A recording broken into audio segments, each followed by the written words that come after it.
آج کا سبق سورہ بقرہ کی آیت نمبر 135 سے ہے۔ اعوذ باللہ من الشیطان الرجیم، بسم اللہ الرحمن الرحیم۔ وقالوا كونوا هودا او نصارى تهتدوا قل بل ملة ابراہیم حنیفا وما كان من المشرکین۔ آج کے سبق میں ہم ایمان کی کیفیت اور کن چیزوں پر ایمان لانا ضروری ہے، یہود و نصارہ کے دعوے کیا تھے، وہ مختصراً پڑھیں گے۔ اور انہوں نے کہا کہ تم ہو جاؤ یہودی یا نصرانی ہو جاؤ، تم ہدایت پا جاؤ گے۔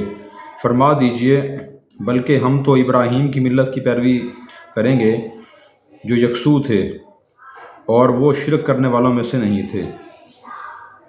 یہودیوں نے مسلمانوں سے کہا کہ تم یہودی بن جاؤ تاکہ تمہیں ہدایت حاصل ہو جائے، اور عیسائیوں نے یعنی نصرانیوں نے، عیسی علیہ السلام کے پیروکاروں نے یہ کہا کہ تم عیسائی بن جاؤ تاکہ تم ہدایت پا جاؤ۔ اور حضرت عبداللہ بن عباس رضی اللہ عنہ فرماتے ہیں کہ عبداللہ بن سوریہ یہودی نے رسول اللہ صلی اللہ علیہ وسلم سے کہا تھا کہ ہدایت تو صرف وہ ہے جس پر ہم ہیں، اس لیے آپ کو ہماری پیروی کرنی چاہیے تاکہ آپ ہدایت پا جائیں۔ اور یہی بات نصارہ نے بھی کہی تھی۔ تو اس کے جواب میں اللہ تبارک و تعالیٰ نے یہ آیت نازل فرمایا کہ آپ انہیں کہیں بل ملت ابراہیم حنیفہ، ہم تو حضرت ابراہیم علیہ السلام کے پر مذہب کی پیروی کر رہے ہیں، اور ابراہیم علیہ السلام موحد تھے، فرمانبردار تھے، مشرکین میں سے نہیں تھے۔ جبکہ یہود و نصارہ جو تھے آپ کے زمانے میں، وہ افراد تفرید کا شکار تھے، اور یہود نے کہا تھا عزیر ابن اللہ، عزیر اللہ کے بیٹے ہیں، اور عیسائیوں نے کہا المسیح ابن اللہ کہ مسیح علیہ السلام اللہ کے بیٹے ہیں۔ یہ کفریہ شرکیہ چیزوں میں مبتلا تھے، اور یہودیوں نے بہت سے انبیاء علیہ السلام کو شہید بھی کیا، ان کی تکذیب بھی کی، جیسے نبی کریم صلی اللہ علیہ وسلم پر بھی ایمان نہ لائے، عیسیٰ علیہ السلام پر ایمان نہ لائے۔ چند مذہبی رسومات ان دونوں گروہوں نے اختیار کر رکھی تھیں، جو اصل یہودیت اور عیسائیت تھی اس پر یہ دونوں بھی قائم نہیں تھے۔ تو اس میں ہمارے لیے ایک سبق یہ ہے کہ ہم بھی اللہ کی اطاعت فرمانبرداری کریں۔ آج ہر شخص قرآن و سنت سے ہٹ کر اکثر لوگ اپنی رائے کی طرف لوگوں کو دعوت دیتے ہیں کہ جو میں کہہ رہا ہوں ویسے کریں۔ تو اس کی ضرورت نہیں ہوتی، ضرورت اس کی ہوتی ہے کہ ہم میں سے ہر شخص یہ کہے کہ ہم دین کی پیروی کریں، اور دین کی روشنی میں دیکھیں کہ صحیح بات، صحیح کام، صحیح طرز عمل کیا ہے، صحیح نظریہ کیا ہے، صحیح خیال کیا ہے، اس کی ہم پیروی کریں۔ یہ دعویٰ یہود و نصارہ بھی کرتے رہے کہ صرف ہم حق پہ ہیں۔ تو ہر آدمی دین کو دیکھے بغیر خود کو حق پہ نہ سمجھے، اس سے مسائل پیدا ہوتے ہیں، بلکہ دین کو پہچان کر اس کی اتباع اور پیروی کرنے کی کوشش کرے۔ اور نبی کریم صلی اللہ علیہ وسلم نے اس لیے ارشاد فرمایا الانبیاء اخوۃ لعلات امہاتہم شتیٰ ودینہم واحد، تمام انبیاء علیہ السلام علاتی بھائی ہیں، ان کی مائیں یعنی شریعتیں مختلف ہیں اور ان کا دین ایک ہی ہے، وہ ہے اللہ تعالیٰ کی اطاعت فرمانبرداری ہے، توحید ہے، رسالت ہے، آخرت ہے۔ باقی جو نجی کچھ مسائل ہیں شریعت کے، نماز کا طور طریقہ یا اسی طرح زکوٰۃ کے مسائل وغیرہ، ان میں تھوڑا سا اختلاف پایا جاتا ہے۔ اس کے بعد آیت نمبر 136 ہے قولوا آمنا باللہ وما انزل الینا وما انزل الی ابراہیم واسماعیل واسحاق ویعقوب والاسباط وما اوتی موسیٰ وعیسیٰ وما اوتی النبیون من ربہم لا نفرق بین احد منہم ونحن لہ مسلمون۔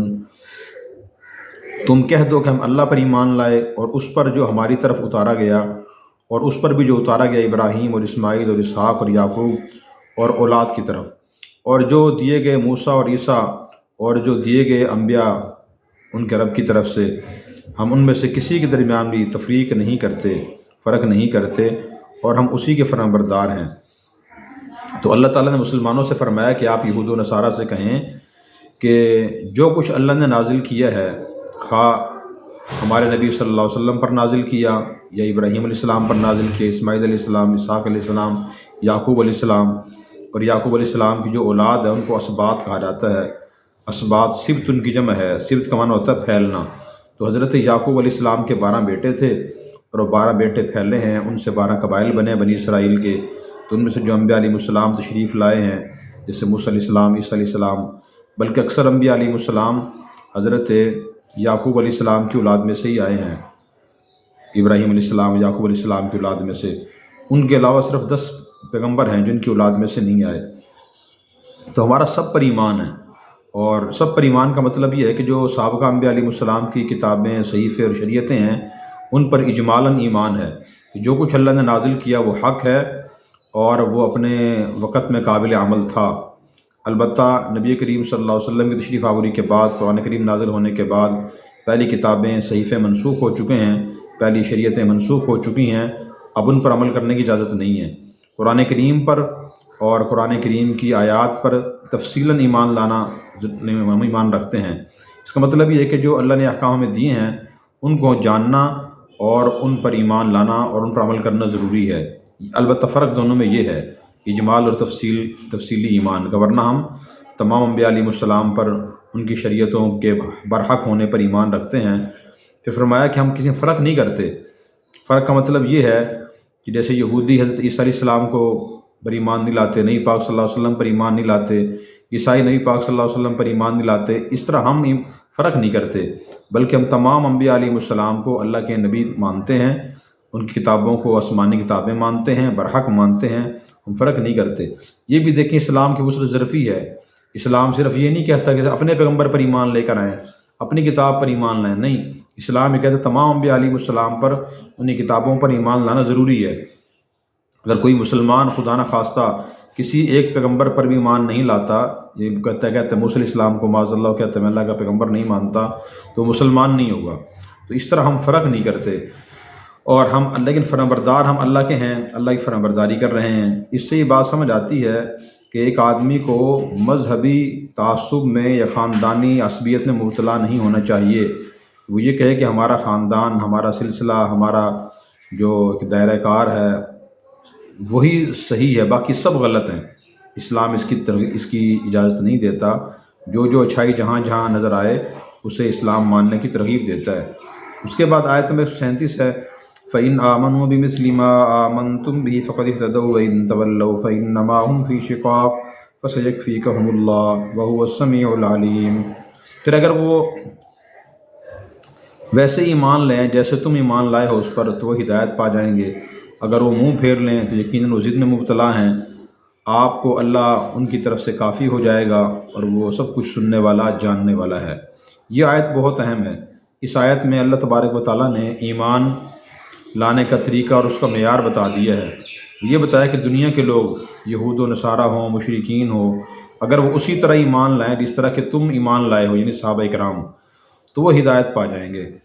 تم آمنتم بھی کا مطلب یہ ہے کہ جن جن چیزوں پر نبی کریم صلی اللہ علیہ وسلم اور صحابہ کرام جس طریقے سے اور جس طرح اخلاص نیت سے ایمان لے آئے ہیں، اگر بعد کے لوگ اور ان کے زمانے کے لوگ بھی اسی طرح ایمان لائے تو وہ مقبول ہوگا، نہ اس میں کمی بیشی ہو اور نہ اس میں منافقت ہو۔ کم بیشی کا مطلب یہ ہے کہ جس طریقے سے نبی کریم صلی اللہ علیہ وسلم اور صحابہ کرام کا ایمان تھا، بعد کے لوگوں کا ایمان بھی ویسا ہی ہو، ان میں چیزوں میں کمی بیشی نہ ہو، کچھ پر ایمان لائیں کچھ پر ایمان نہ لائیں، یہ جتنا جیسا ان کا ایمان تھا ویسا ایمان ہو، اس میں کمی بیشی نہ ہو۔ مثلا نبی پاک صلی اللہ علیہ وسلم اور صحابہ کرام کو تمام انبیاء علیہ السلام پر ایمان تھا، وہ اللہ کے پیغمبر تھے، سچے تھے، دیانتدار تھے، انہوں نے اللہ کے پیغام بندوں کو پہنچائے ہیں، یہ ایمان ضروری ہے۔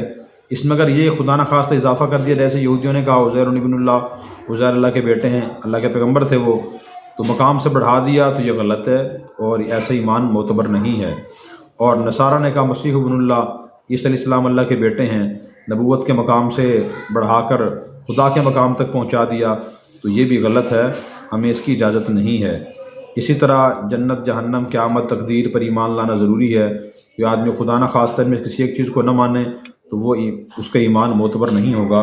بہرحال جو صحابہ کرام کا ایمان تھا ویسے ایمان کا مطالبہ ہے کہ مسلمان ویسا ایمان لے کر آئیں گے تو وہ مسلمان شمار ہوں گے، ورنہ وہ مسلمان شمار نہیں ہوں گے۔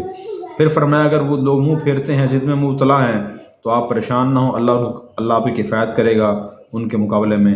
چنانچہ ایسے ہی ہوا، جو مدینہ میں یہود قبائل آباد تھے، بنو قریظہ، بنو نذیر، وہ سب کے سب ہلاک ہوئے یا جلاوطن کر دیے گئے وہاں سے۔ تو انسان کو اللہ بھی کافی ہو جاتا ہے دشمنوں کے مقابلے میں انسان خود صحیح ایمان رکھتا ہو۔ صبغۃ اللہ ومن احسن من اللہ صبغۃ ونحن له عابدون۔ ہم نے اللہ کا رنگ اختیار کر لیا اور اللہ سے بہتر کون رنگنے والا ہے، ہم اسی کی عبادت کرتے ہیں۔ تو یہ بھی آیت بہت اہم ہے۔ عیسائیوں کے ہاں جب کوئی بچہ پیدا ہوتا تھا یا کوئی آدمی عیسائی مذہب قبول کرتا تھا تو وہ پانی کے اندر زرد رنگ ڈال کر اس کے ذریعے اس بچے کو یا آدمی غسل دیتے تھے، اور یہ کہتے تھے کہ اب تم اللہ کے رنگ میں رنگے گئے ہو۔ اس رسم کا نام تھا بپتسمہ۔ تو مسلمانوں سے کہتے تھے کہ آپ بھی اللہ کے رنگ میں رنگے جاؤ، تو اللہ تعالیٰ نے فرمایا کہ بھئی اصل یہ رنگ کوئی اہمیت نہیں رکھتا، اللہ کا رنگ اصل رنگ ہے۔ وہ اللہ کا رنگ کیا ہے؟ وہ ہے دین اسلام، کہ ہر کام میں ایک شخص اللہ کے احکام کی، نبی کی تعلیمات کی پیروی کرے، یہ اللہ کا رنگ ہے، اس میں رنگنے کی ضرورت ہے، اور ہم اسی کی عبادت کرتے ہیں۔ اللہ تبارک و تعالی ہمیں سمجھ کر عمل کرنے کی توفیق عطا فرمائے۔